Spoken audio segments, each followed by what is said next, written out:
안녕하세요. 네, 오늘 저희는 이번 GTC 2023에서 발표했던 소코반이라는 저희의 독자적인 오케스트레이터에 대해서 간단한 포스터 설명을 하려고 이 자리에 앉았습니다. 저는 신정규고요. 네, 저는 CTO 김준기라고 합니다. 네, 그러면 지금부터 재미없는 발표를 잘 들어주시기 바랍니다. 네, 포스터는 이쪽에 있고요. 글씨낭이 안 보이시죠? 자, 그러면 시작을 해보겠습니다. 자, 그럼 개요는 제가 시작을 할게요. 네. 소코반이라는 애는 파이썬으로 만든 컨테이너를 오케스트레이팅하는 도구예요.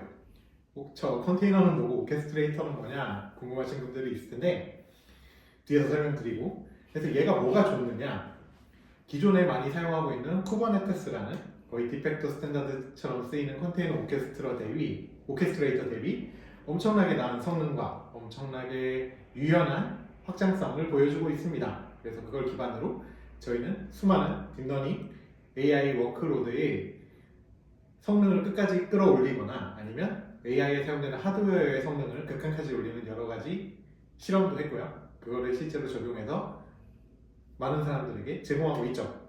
그러면 지금부터 컨테이너에 대해서 간단하게 설명을 해보겠습니다. 보시겠습니까? 네, 컨테이너라는 거는 이제 가상화 기술의 일종인데 가장 큰 특징은 하드웨어 자체를 새로운 가상 머신으로 표현을 해준다기보다는 리눅스 커널을 공유를 하면서 그 커널에서 사용하는 여러 가지 리소스들을 가상화된 뷰를 만들어주는 그런 개념입니다.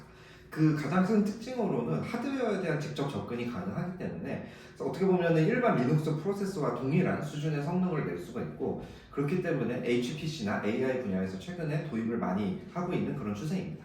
네, 그런데 컨테이너 오케스트레이터는 여러 사람들이 많이 쓰고 있잖아요. 예를 들면 쿠버네티스가 많이 있죠. 그러면 쿠버네티스가 AI에 적용될 때의 부족한 점 같은 건 어떤 것들이 있을까요?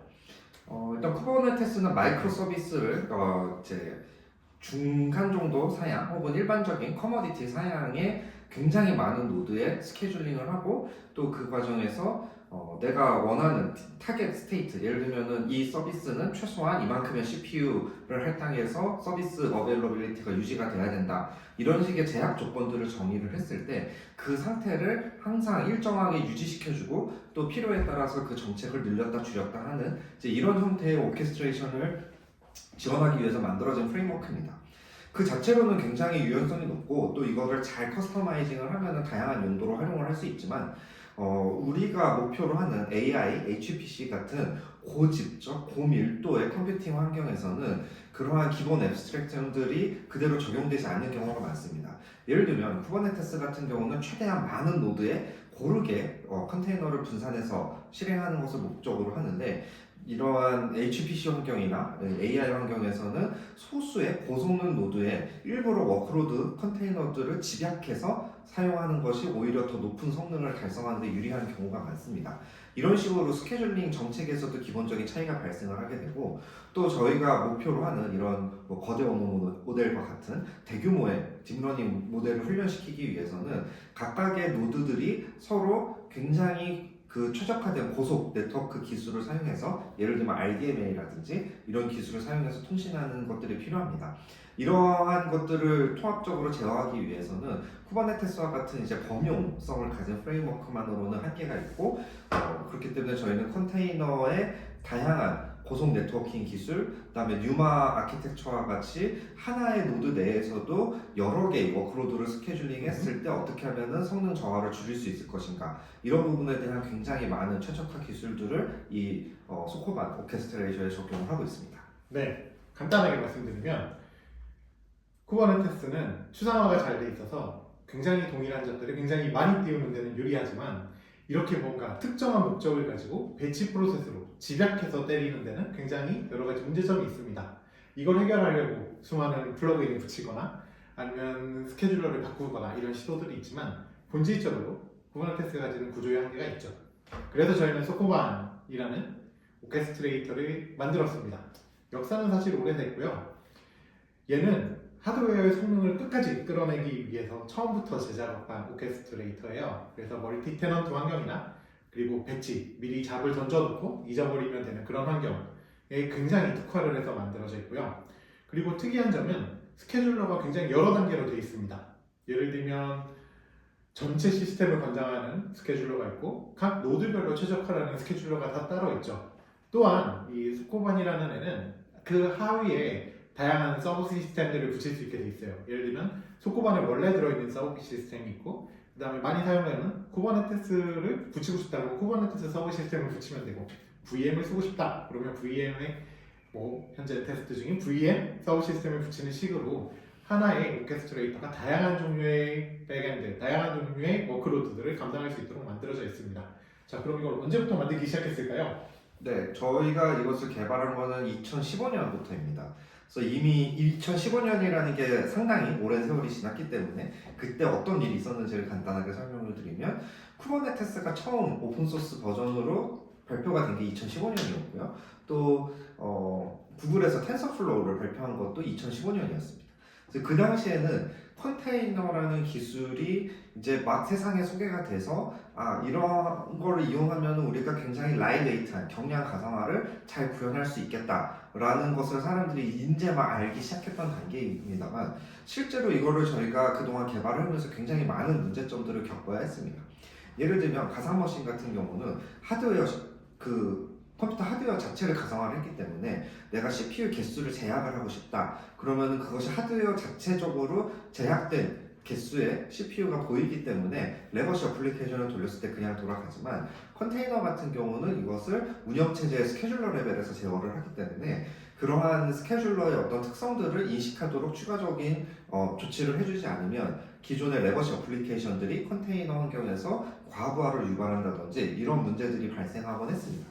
그래서 저희는 이 오케스트레이션 레이어를 개발하면서 그런 문제점들을 레거시 어플리케이션을 고치거나 혹은 새로 빌드하지 않아도 모두 적용이 가능한 형태의 어떤 시스템 가상화 계층을 개발을 하게 되었습니다. 네, 그래서 역사가 굉장히 오래됐지만 소코반이라는 이름이 붙은 건 사실 얼마 되지 않았습니다. 예전에는 그냥 백엔드.ai라는 저희가 만드는 거대한 AI 매니지먼트 플랫폼의 컨테이너 파일럿, 말 그대로 컨테이너 관리하는 어떤 것이라고 부분적으로 이렇게 불리고 있었고요. 저희는 작년에 이 친구가 이제 너무나 많은 포텐셜을 가지고 있기 때문에 소코반이라는 이름을 붙였습니다. 소코반은 그 옛날에 핸드폰에 있던 푸시푸시라는 상자를 열심히 밀어서 네, 정해진 곳에 잘 쌓아놓는 게임에서 유래한 이름인데요. 찾아보시면 되겠습니다. 스펠링은 약간 다르죠. 왜냐하면 도메인을 구할 수 없었기 때문입니다. 그리고 이해하면 벤 하면 네, 그렇습니다. 네, 그래서 여기서 보시면 백엔드.ai 플랫폼은 다양한 컴포넌트들로 구성이 되어 있고 이 중에 가장 가운데에 위치하는 오케스트레이터와 스케줄러의 통합으로 만들어진 저 부분이 소코반 컨테이너 파일럿이 되겠습니다. 그리고 그 아래에 있는 다양한 종류의 워크로드를 실제로 돌려주는 에이전트들은 뭐 도커 타입도 있고 컨테이너 D 타입도 있고 쿠버네티스 타입도 있고요. 그리고 조만간 VM 타입도 생길 예정입니다. 그래서 여기까지 이제 백엔드.ai에서 어디에 소코반이 사용되고 있는지를 설명을 드렸고요. 그럼 이제 실질적으로 한번 쭉 가서 우리가 어떤 식으로 추상화를 했는지를 한번 얘기를 해보도록 하겠습니다. 자, 그러면 그냥 많이 쓰이는 게 쿠버네티스니까 쿠버네티스랑 한번 비교를 해보도록 하죠. 그 쿠버네티스는 어떤 식으로 이 GPU 리소스나 아니면 CPU 리소스, 램 리소스를 관리를 해서 배치를 하게 되나요? 네, 쿠버네티스는 작업을 추상화하는 기본 단위가 파드입니다. 그래서 이 하나의 파드는 여러 개의 컨테이너로 구성이 될 수 있는데요. 일반적으로 이 파드를 구성할 때는 예를 들면 웹 서비스 스택을 파드 하나로 통째로 구성을 하고 이것을 내가 얼마나 리플리케이션을 할지 이런 형태로 구동을 하게 됩니다. 그러다 보니까 파드 단위로 리소스를 할당하고 스케줄링을 하다 보니까 하나의 파드 내에 여러 개의 컨테이너가 있을 때 예를 들면 내가 각 노드에 8개의 GPU가 있고 각 노드마다 하나의 파드를 미리 생성을 해서 이 파드들이 어떤 연산 작업이 들어오는 것을 기다리고 대기를 하고 있다가 외부에서 작업이 들어왔을 때 실행을 하는 그런 구조로 많이 만들게 됩니다. 이 과정에서 파드나 컨테이너는 이미 생성이 되어 있고 이미 GPU 자원을 점유하고 있는 상태이기 때문에 이것을 딱 그 파드 크기에 맞춰서 작업을 스케줄링 할 때는 굉장히 효율적으로 사용을 할 수 있지만 그 작업의 크기가 그때그때 변한다든지 내가 8개의 GPU가 아니라 1개의 GPU로 8개의 잡을 띄우고 싶다든지 이런 식의 상황이 발생을 했을 때 낭비하게 되는 그러니까 실제로 이 파드라는 이 앱스트랙션의 격벽에 갇혀서 사용하지 못하게 되는 그런 자원들이 발생을 하게 됩니다. 네, 그렇죠. 그래서 소코반에는 파드라는 개념이 없습니다. 그래서 실시간으로 요청에 따라서 모든 자원들을 관리하되 단 어떤 종류의 벽은 그어줄 필요가 있기 때문에 예를 들면 지리적으로 떨어진 곳이나 아니면 뭐 하드웨어가 정말 영 다른 곳이나 이런 것들을 구분하기 위해서 리소스 그룹이라는 단위가 있죠. 자, 그러면 저희가 그 속고반과 백엔드 AI를 사용할 때 속고반의 이 다이나미컬한 스케줄링을 더 잘 살려주기 위해서 사실 GPU 가상화라는 기능을 같이 제공을 하고 있잖아요. 이 두 가지를 같이 활용을 해서 어떻게 좋은 효과를 얻을 수 있는지 간단하게 소개를 부탁드리겠습니다. 네, 그래서 저희가 GPU 가상화를 이용해서 하나의 GPU, 물리적 GPU를 여러 개의 컨테이너가 충돌 없이 각자의 그 분할된 분량만큼을 온전히 활용할 수 있도록 해주는 그러한 가상화 기술을 가지고 있고, 이걸 바탕으로 저희는 파드라는 개념 대신에 리소스 그룹이라는 여러 개의 GPU 노드를 하나의 논리적 단위로 묶은 개념을 제공을 합니다. 그래서 저희는 이 리소스 그룹 안에서 스케줄링 정책을 적용을 하게 되고, 이 안에 컨테이너들을 그때그때 배치를 하게 되는데, 각 컨테이너가 몇 개의 GPU를 가질 수 있는가, 이것은 이제 그 세션을 생성하는 연산 세션을 실행하는 시점에 결정이 되게 됩니다. 이러한 방식이기 때문에 그 클러스터 리소스 그룹 안에 있는 모든 GPU 리소스를 가능한 끝까지 잘 뽑아 먹을 수 있는 그런 특징이 있고, 또 워크로드의 크기들이 계속해서 변하거나 다양한 크기의 워크로드들이 동시에 주어졌을 때 상대적으로 파편화를 줄이고 가장 리소스를 효율적으로 최대한 할당할 수 있는 그런 구조를 가지고 있습니다. 네, 그렇죠. 사실 이런 구조는 최근에 굉장히 많이 활용이 되기 좋은 상황인데요. 다양한 종류의 이제 딥러닝 모델들을 인퍼런스를 할 때 각 모델들이 크기도 다 다를 수 있고 사용하는 GPU 메모리나 아니면 GPU의 뭐 SM 개수나 이런 것들이 다 다를 수 있는데, 이런 것들이 여러 종류의 서로 헤테로지니어스한 워크로드들을 하나의 큰 그 자원 풀에서 잘 최대한으로 많이 끼워 맞춰서 이 시스템을 끝까지 굴려 먹을 수 있는 좋은 기술이기도 하죠. 그러면 또 다른 특징인 멀티레벨 스케줄러에 대해서도 한번 얘기를 해보도록 하겠습니다. 자, 여기서 보시면은 그 클러스터에 스케줄러가 두 개가 있어요. 하나는 전체 시스템에 이 모든 컴퓨터들을 다 관리하는 클러스터 레벨의 스케줄러가 있고, 그 다음에 한 노드에 있는 그 노드 레벨에서의 그 자원을 스케줄링하는 노드 리소스 스케줄러라는 게 있죠. 이 두 가지는 사실 서로 다른 역할을 하면서 전체 시스템의 성능을 굉장히 올려주는 역할을 하는데요. 클러스터 레벨 스케줄러가 해주는 일은 어떤 게 있을까요? 네, 클러스터 레벨은 스케줄러는 전체 작업의 큐를 관리를 하게 됩니다. 그래서 각 리소스 그룹마다 전체 가용한 자원량이 있고, 그 다음에 실제 내가 실행하고자 하는 작업들이 요구하는 자원량들의 집합이 있을 때 이 어떠한 작업이 그 리소스 그룹 내에서 어떤 연산 노드에서 실행이 돼야 되는가, 이것을 지금 실행할 수 있는가 혹은 더 기다려야 되는가, 이런 것들을 결정하고 어떤 잡들을 우선적으로 실행할 것인가, 이러한 것들을 결정하는 것이 이제 클러스터 레벨 스케줄러입니다. 네. 그리고 동시에 로드 레벨에서도 스케줄러가 이루어지게 되죠. 클러스터 레벨의 스케줄러에서 어떤 일을 하라고 딱 던져줬을 때, 로드 레벨에서는 이제 컨테이너를 만들 때 이 컨테이너가 어떻게 최적화된 성능을 낼 수 있는가에 집중을 해서 노드의 여러 가지 리소스들을 할당하게 됩니다. 또한 이 노드 레벨 스케줄러는 여러 종류의 플러그인, 예를 들면 지금 우리가 쿠다 GPU를 얘기하고 있지만 이후에 나올 새로운 GPU라거나 NPU들을 통합을 할 때 이 플러그인 서브 시스템을 통해서 이 각각의 하드웨어가 어떤 식으로 배치가 가능한지에 대한 여러 종류의 매트릭을 수집을 하고 그에 따라서 최적화된 리소스를 할당을 하죠. 특히 이 기술이 가장 빛을 발하는 건 최근에 GPU들이 굳이 그 추상화되지 않고 직접, 예를 들면 나는 이제 CPU조차 나를 가로막을 수 없으셈 이러면서 네트워크로 직접 통신을 하겠다, 아니면 CPU야 넌 잠깐 검사만 해라 이런 식으로 스토리지를 굉장히 빨리 액세스를 하겠다, 아니면 멀리 있는 다른 GPU와 서로 이야기를 하겠다 하는 다양한 종류의 이런 하드웨어 그 추상화가 되어 있는 부분을 바이패스하는 여러 가지 기술들에 굉장히 최적화할 수 있다는 특징도 있습니다.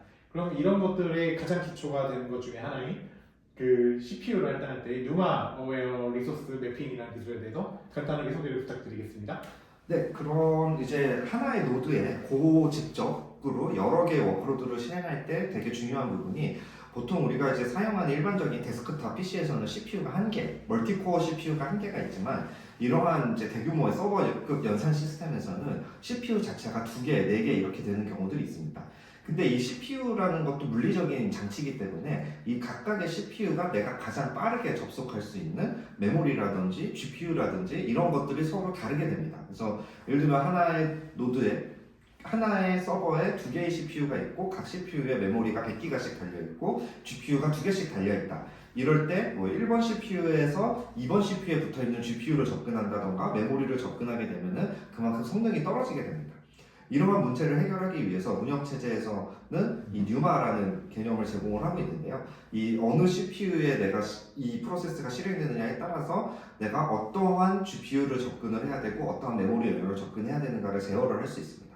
이러한 종류의 추상화는 기존의 쿠버네티스와 같은 이제 대규모의 그 일반적인 사양을 가진 CPU 노드들을 묶어서 스케줄링하는 경우에는 잘 고려가 되어 있지 않은데요. 저희는 이러한 것을 이제 소코반 오케스트라 2000 레이어에서 노드 레벨 스케줄을 해서 이러한 부분을 모두 고려를 하고 있기 때문에 그 워크로드 특성에 따라서 여러 이제 두 개의 CPU에서 코어를 번갈아 가면서 사용을 할당을 하거나 혹은 하나의 CPU에 몰아서 할당을 하거나 이런 것들을 유연하게 그때그때 선택해서 활용을 할 수가 있고 내가 어떤 CPU의 코어를 할당받았느냐에 따라서 내가 접근 가능한 GPU 자체를 필터링을 하는 방식으로 그 최적화된 GPU 매핑을 자연스럽게 사용할 수 있도록 지원을 하고 있습니다.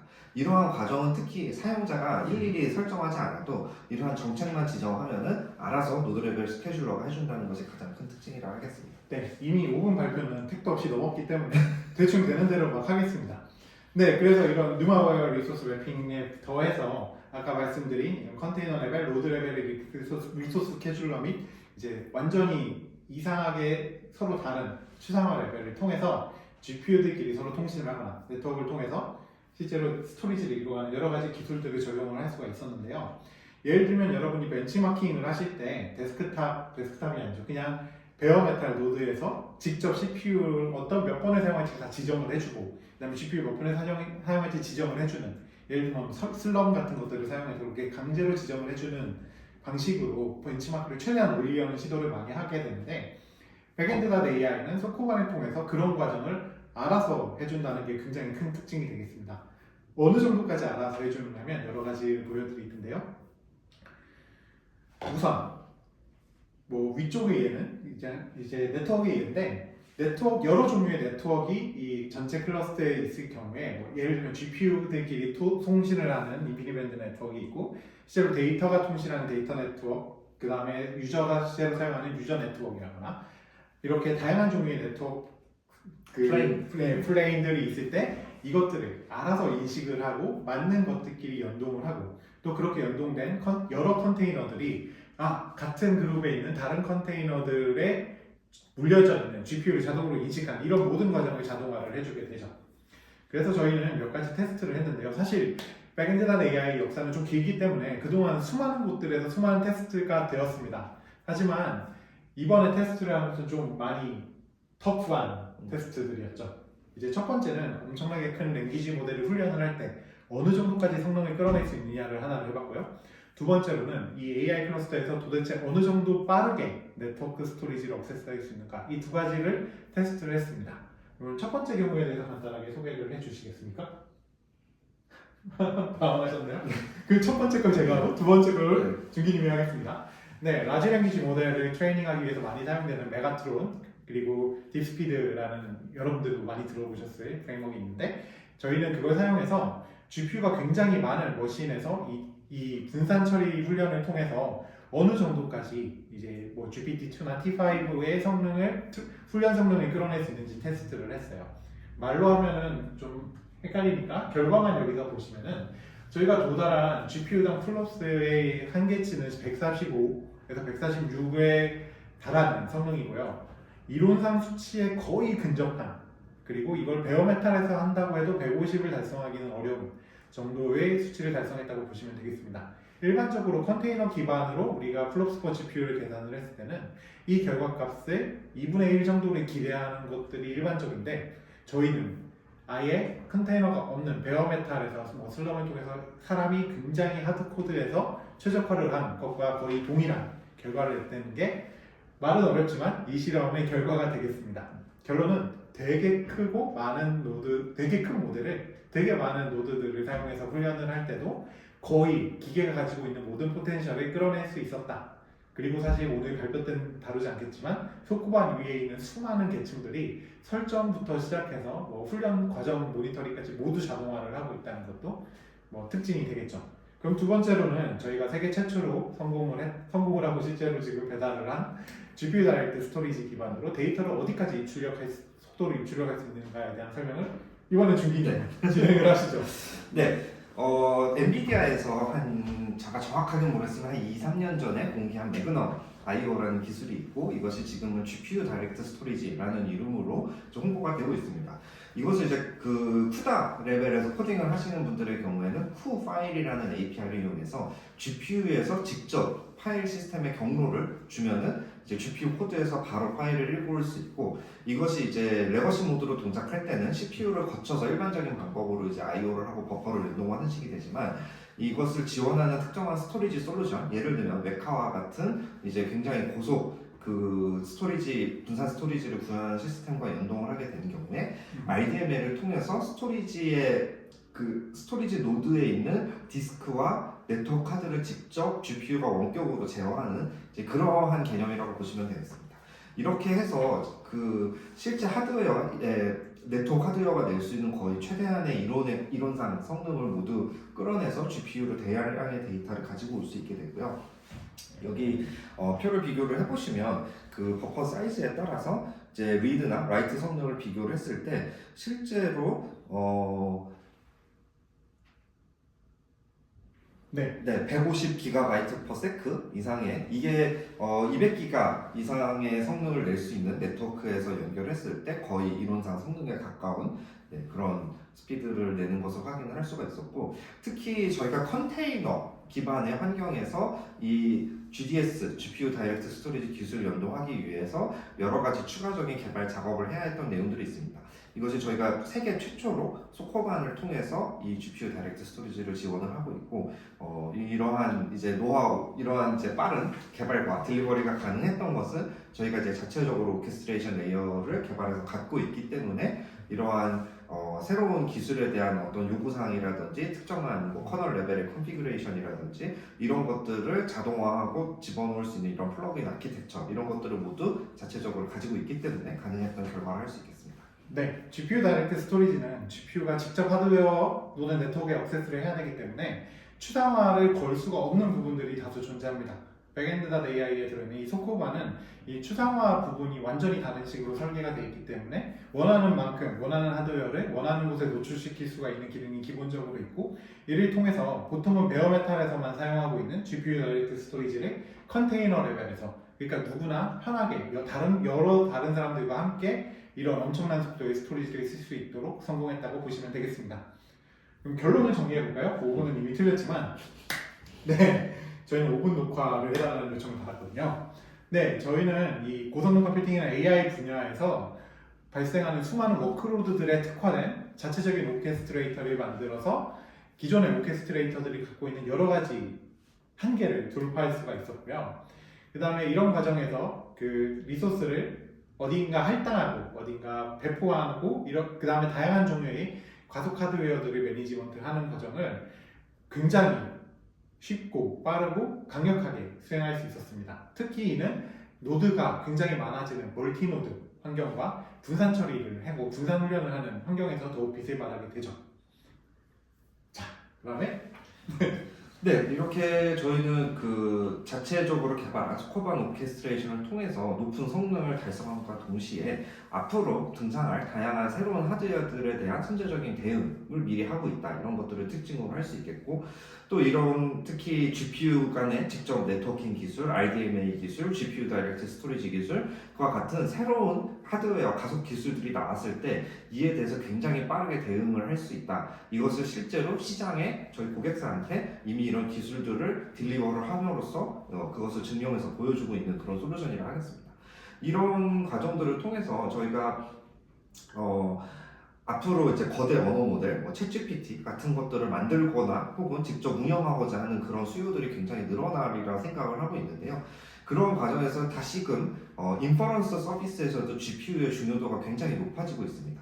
그래서 저희는 이 포스터에서는 트레이닝에 포커스를 해서 소개를 드렸지만 앞으로 인퍼런스, 대규모 그 GPU들을 요구하는 그런 인퍼런스 서비스를 운영할 때도 비용 절감이라든지 이런 측면에서 앞으로 많은 도움을 드릴 수 있을 것이라 기대하고 있습니다. 네, 특히 실험에서 아까 앞부분에서만 설명했던 리소스를 굉장히 효율적으로 다양한 종류의 워크로드를 함께 돌리는데 사용할 수 있다는 점이 특히 트레이닝뿐 아니라 인퍼런스에서도 굉장히 재밌는 결과들을 많이 가져오고 있습니다.